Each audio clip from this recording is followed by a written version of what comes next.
Once upon a time, in a dense jungle, there lived a young boy named Tyler with his parents.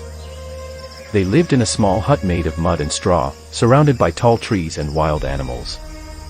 Tyler had always been curious about the world outside the jungle. He often sat outside the hut, staring at the trees that lined the horizon, wondering what lay beyond them. One day, Tyler decided he had to find out. He packed a small bag with some food and water, said goodbye to his parents, and set off into the jungle. The jungle was a mysterious and dangerous place, full of exotic plants, wild animals, and hidden dangers.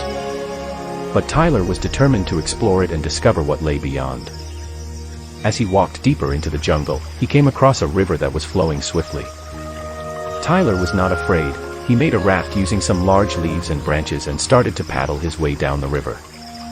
As he drifted along the river, Tyler saw all kinds of creatures he had never seen before.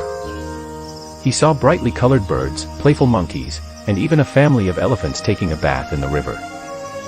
Finally, after many days of traveling, Tyler reached the edge of the jungle. There, he saw a vast expanse of green fields, dotted with houses and people going about their daily lives. Overwhelmed by the sight, Tyler realized how much he had learned about himself and the world. He had overcome his fears, and he had discovered a new place that was just as exciting as the jungle. With newfound courage and knowledge, Tyler returned to his hut, eager to share his adventures with his parents. From that day on, he continued to explore the world beyond the jungle, knowing that there was so much more to discover.